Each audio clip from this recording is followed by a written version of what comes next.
우리의 지역 내 확산으로 다시 각 가정에서 영상 예배를 드리게 되었습니다. 예배의 자리를 정돈하시고 경건한 자세와 마음으로 하나님 앞에 나아가시겠습니다. 이제 대강절 네 번째 주일 오전 예배를 시작하겠습니다. 다 함께 사도신경으로 우리의 신앙을 고백하시겠습니다.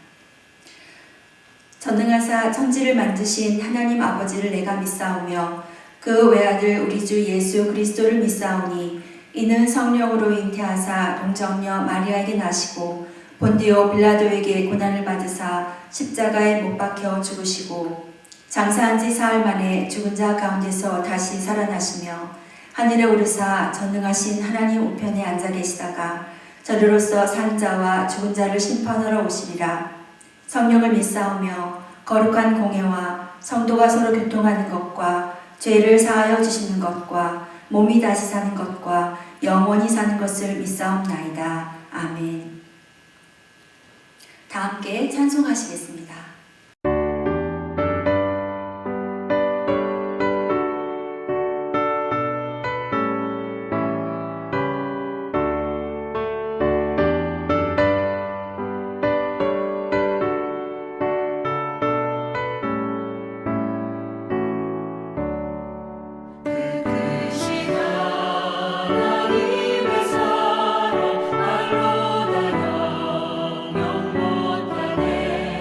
저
이 시간 배성숙 집사님께서 우리를 대표해 기도하시겠습니다.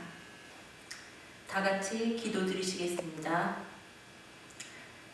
사랑과 은혜로 저희의 발걸음보다 항상 한 발 앞서 가셔서 지키시고 인도해 주시는 하나님, 한 주간도 불꽃 같은 눈동자로 지켜주시고 인도해 주심을 감사드립니다. 코로나19 확산으로 우리의 건강을 확신할 수 없으나 날마다 새로운 날을 맞이하고 사랑하는 가족, 이웃, 성도님들, 동료들의 음성을 듣고 소통할 수 있게 하심도 감사드립니다.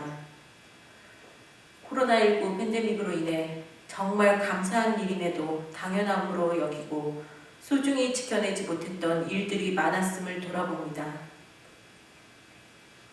매일 새로운 아침과 맑은 날, 밝은 해를 볼 수 있음을, 편안히 호흡할 수 있음을, 보고 싶은 것을 보고 먹고 싶은 것을 먹고 가고 싶은 곳에 갈 수 있음을, 사랑하는 사람들과 소통하고 교제할 수 있음을, 하나님께 예배 드릴 수 있음을, 저희에게 주어진 일상의 일들이 당연함이 아니라 하나님께서 저희에게 허락하신 선물임을 깨닫는 청금 성도님들이 되게 하옵소서. 이 일상의 생활들을 하나님의 계획하심과 지지하심 속에 소중히 여기고 감사함으로 지켜내는 청금 성도님들이 되게 하옵소서. 교회발 코로나19 확산으로 주위로부터 따가운 시선들이 교회로 모아집니다. 만남으로 반갑게 소통하고 교제할 수 없지만 서로를 위한 중보기도와 연락으로 영적으로 더 깊어진 소통과 교제를 나누는 청금 성도님들이 되게 하옵소서. 하나님의 사랑을 주변의 이웃들에게 기쁨으로 실천하는 청금 성도님들이 되게 하옵소서. 예배의 소중함을 날마다 기억하고 말씀과 기도, 찬양이 삶이 되는 청금 성도님들이 되게 하옵소서. 이제 목사님이 말씀을 전하실 때 성령님이 도우셔서 저희의 강팍하고 완악한 마음을 만져주옵소서. 하나님의 음성에 예민하게 반응하게 하옵소서. 이 시간 진정과 신령으로 예배 드릴 수 있도록 저희의 마음과 생각을 지켜주옵소서. 예배의 시종을 주님께 의지하며 우리를 구원하신 예수님의 이름으로 간절히 기도드립니다. 아멘. 오늘의 말씀은 마태복음 22장 35절에서 40절 말씀입니다. 다 함께 한 목소리로 성경 봉독하시겠습니다.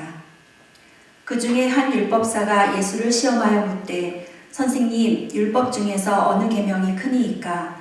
예수께서 이르시되 내 마음을 다하고 목숨을 다하고 뜻을 다하여 주 너의 하나님을 사랑하라 하셨으니 이것이 크고 첫째 되는 계명이요 둘째도 그와 같으니 내 이웃을 내 자신과 같이 사랑하라 하셨으니 이 두 계명이 온 율법과 선지자의 강령이니라. 아멘.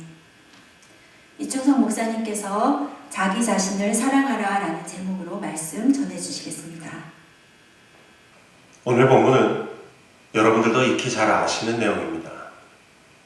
어느 날 한 율법사가 예수님을 시험하기 위해 물었습니다. 선생님, 율법 중에서 어느 계명이 가장 큽니까? 그러자 예수님께서 대답하십니다. 내 전부를 다해 하나님을 사랑해라. 그리고 내 이웃을 내 자신같이 사랑해라. 이것이 가장 큰 계명일 뿐만 아니라 다른 모든 율법과 예언도 이 관점에서 해석되어야 한다.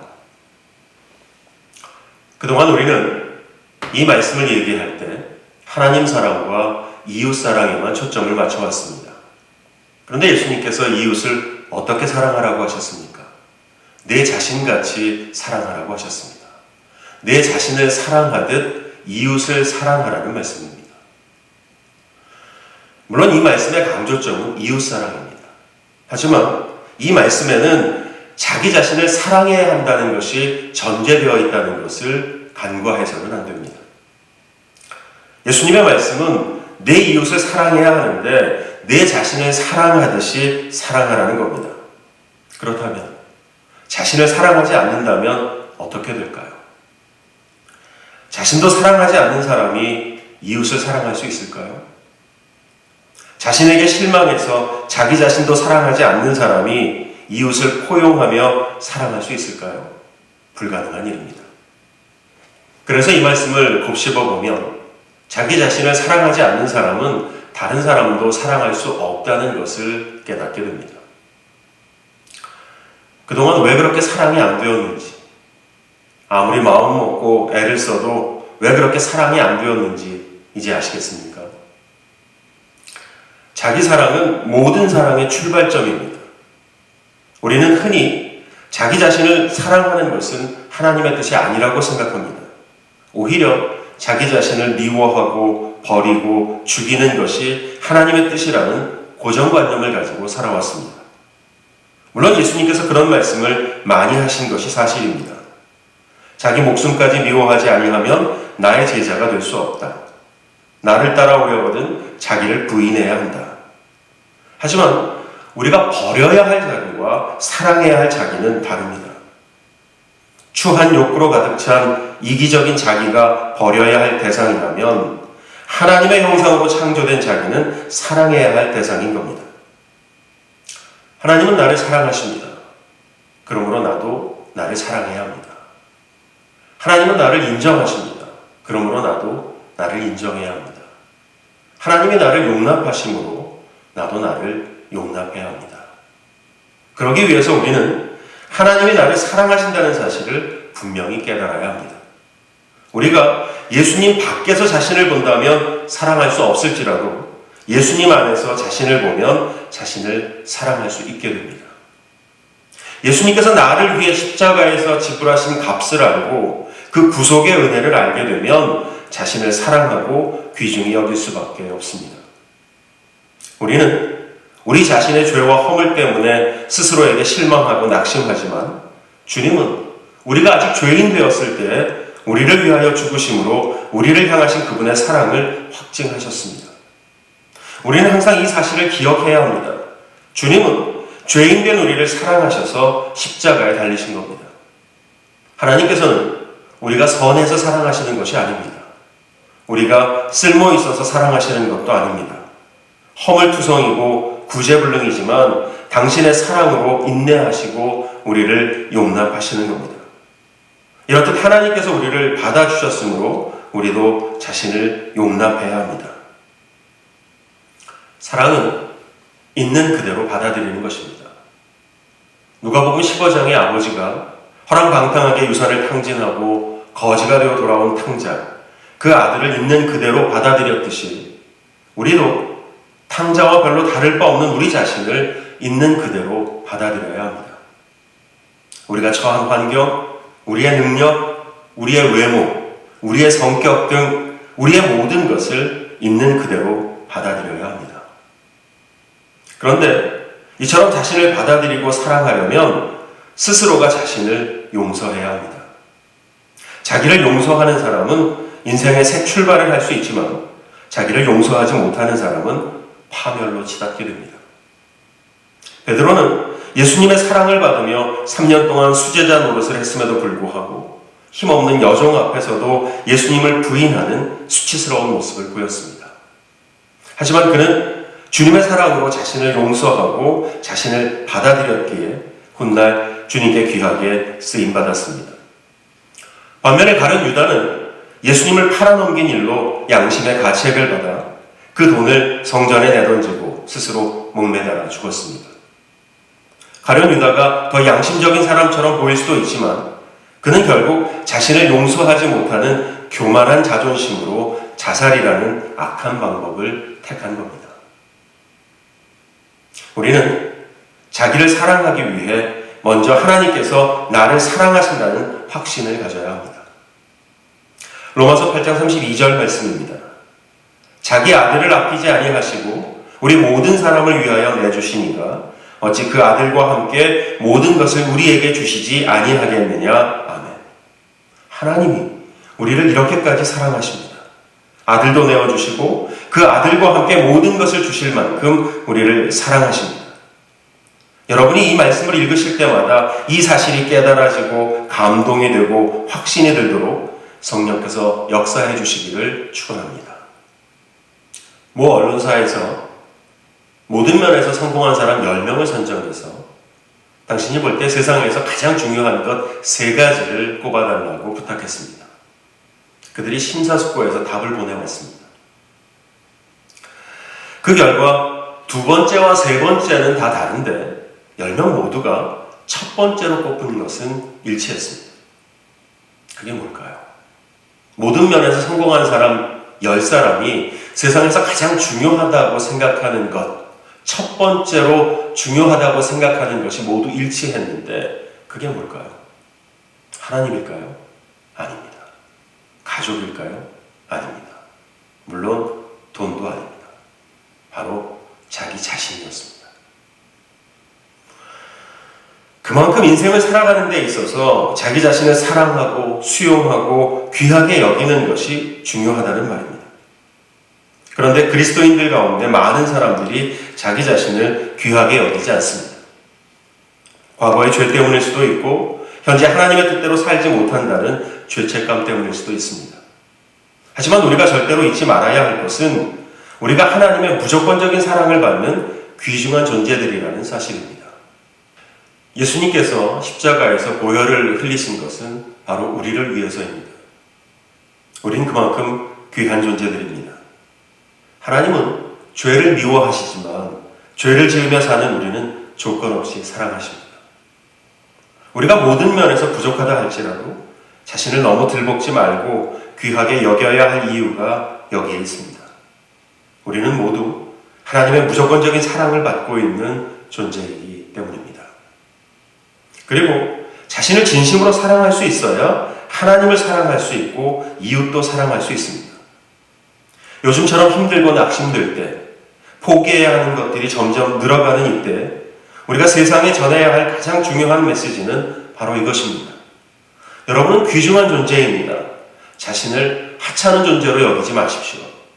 예수님께서 여러분을 위해 피 흘려 죽으실 정도로 여러분은 귀중한 존재입니다. 하나님께서 친히 인간의 몸을 입고 이 땅에 오셔서 대신 죽어주실 만큼 여러분은 귀중한 존재입니다. 그러니 여러분 자신을 사랑하십시오.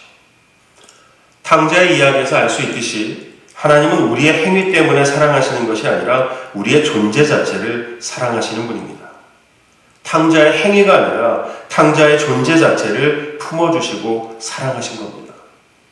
하나님은 인간의 선한 행위 때문이 아니라 인간의 존재 자체를 사랑하십니다. 그것이 아가페 사랑, 무조건적인 사랑입니다. 만약 선한 행위 때문에 사랑하신다면 그건 아가페 사랑이 아닙니다. 조건부 사랑입니다. 조건부 사랑은 진정한 사랑이 아닙니다. 존재 자체를 사랑할 때 무조건적 사랑이 되는 겁니다. 선한 행위 때문에 사랑한다면 그것은 품어주는 사랑이 아닙니다. 존재 때문에 사랑해야 품어주는 사랑입니다. 선한 행위 때문에 사랑한다면 주는 사랑이 아닙니다. 존재 때문에 사랑해야 주는 사랑입니다. 하나님은 우리를 그렇게 사랑하십니다. 우리의 선한 행위 때문이 아니라 우리의 존재 때문에 사랑하십니다. 우리가 이런 하나님의 사랑을 깨닫고 이해하고 느낀다면 우리 이웃에게도 그와 같은 사랑을 할 수 있게 됩니다. 선한 행위 때문이 아니라 그 존재 때문에 사랑할 수 있게 됩니다. 그래야 내 남편, 내 아내가 조금 부족해도 내 자녀들이 내 기준에 만족스럽지 못하더라도 사랑할 수 있게 됩니다. 교회 안에서 만나는 교우들이 다소 부족하더라도 있는 그대로 사랑할 수 있게 됩니다. 잊지 마십시오. 하나님은 우리를 사랑하십니다. 선한 행위 때문이 아니라 존재 때문에 사랑하십니다. 그런 자신을 여러분도 하나님이 여러분을 사랑하시듯 그렇게 사랑하게 되시기를 주님의 이름으로 간절히 축원합니다. 기도하겠습니다. 은혜로우신 아버지 하나님, 하나님께서는 크고 놀라우신 사랑으로 늘 저희를 사랑하시고 인정하시고 용납해 주셨는데 저희는 그 사랑을 외면한 채 자신에게 실망하고 낙심하며 살아왔습니다. 이제 그 사랑을 받아들입니다. 그 사랑으로 저희 자신을 있는 그대로 받아들이고 사랑하겠습니다. 그리고 그 너그러운 사랑으로 가족과 교우들과 이웃도 있는 그대로 받아들이고 사랑하겠습니다. 이 결심과 사랑이 계속 이어질 수 있도록 성령께서 저희를 친히 주장하시고 인도하여 주옵소서. 코로나19 사태가 나날이 위중해지고 있습니다. 창조 질서를 어지럽힌 저희를 용서하시고 또한 긍휼히 여겨 주옵소서. 이 시간 저희 모두를 주님의 손에 올려놓습니다. 주님의 보혈로 가득 채우시고 십자가 보호막으로 덮어 눈동자같이 보호하여 주옵소서. 우리 주 예수 그리스도의 이름으로 기도합니다. 아멘. 다 함께 찬송하시겠습니다.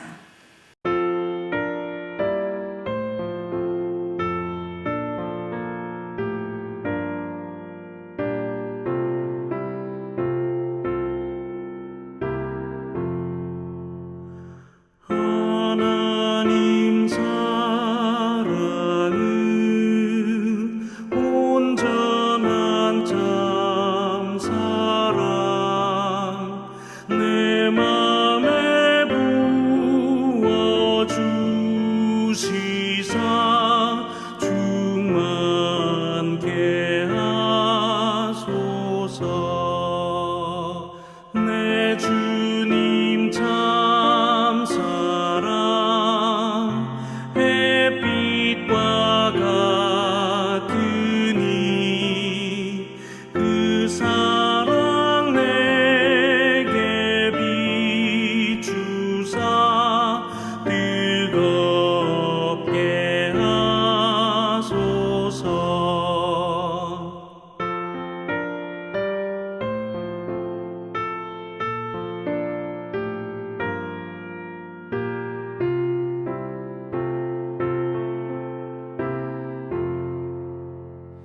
그 사랑 앞에는 풍파도 그치며 어두운 밤도 환하니 그 힘이 크도다. 하나님 사랑은 온전한 참 사랑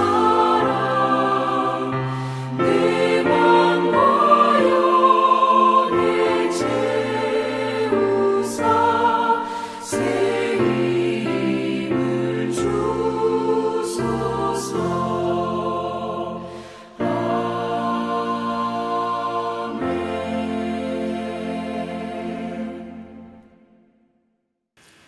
목사님께서 광고해 주시겠습니다.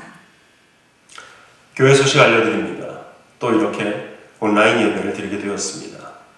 주일 예배뿐만 아니라 성탄절 예배, 송구영신 예배, 신년 예배도 온라인 예배로 드리게 될 것 같습니다. 앞으로도 모든 예배를 유튜브에 올리고 링크를 걸어서 문자로 보내드리겠습니다. 그저 유튜브에서 청금교회를 검색하셔도 보실 수 있습니다. 지난번 기획위원회로 모였을 때 20인 이내로는 예배당에 모여 예배할 수 있으니 돌아가면서 20인 이내로 예배당에 모여 영상을 보며 예배하자는 제안이 있었습니다. 그런데 우리 한기성 집사님을 통해 시청에 확인한 결과 영상 예배 송출에 필요한 인원을 20인까지 허용하는 것이지 그 외의 사람들이 모이면 20인 이내라 하더라도 대면 예배가 되기 때문에 위반이랍니다. 너무 지나친 간섭이라고 불평하지 마시기 바랍니다. 지금은 그만큼 위중한 상황이고 이럴 때일수록 교회가 본을 보여야 합니다. 아쉽지만 20인 이내로 돌아가면서 예배당에 모이는 것도 자제해야 합니다. 성숙한 마음으로 양해하시기 바랍니다. 비록 몸은 떨어져 있어도 마음만은 서로 중보기도하며 주 안에서 늘 연결되어 지내시기 바랍니다. 우리 주변에도 확진자들이 많이 생겼습니다. 언제 어디서 감염돼도 이상할 것이 없는 상황이 되었습니다. 가급적 외출을 삼가시고 말씀과 기도로 주님과 더욱 친밀히 교제하는 계기로 삼으시기 바랍니다. 내년도 교회 달력이 나왔습니다. 수고하신 문화부 임원들께 감사드립니다. 곧 전해드리도록 하겠습니다. 여러분 모두 주 안에서 강건하시기를, 성령께서 여러분을 주님의 보혈로 가득 채우시고 십자가 보호막으로 덮어 눈동자같이 보호해 주시기를 계속 기도하겠습니다. 이제 목사님께서 드려진 헌금을 위해 기도하시고 축도하심으로 주일 오전 예배를 마치겠습니다. 은혜로우신 아버지 하나님, 이번 주 중에도 교회에 들려 예물을 드리고 가신 분들이 계십니다. 온라인으로 송금하시거나 모일 때 드리려고 구별해 놓으신 분들도 계십니다. 중심을 보시고 받으시는 하나님께서 크신 은혜를 베풀어 주시기를 원합니다. 이제는 우리 주 예수 그리스도의 은혜와 하나님 아버지의 다함없는 사랑과 성령님의 동행하심과 인도하심이 이제 자기 자신을 하나님이 사랑하시는 것처럼 사랑하며 그 사랑으로 가족과 교우들과 이웃을 사랑하겠다고 결단하는 우리 모든 성도들과 저들의 가정과 일터 위에 영원토록 함께하여 주시기를 간절히 축원합니다. 아멘.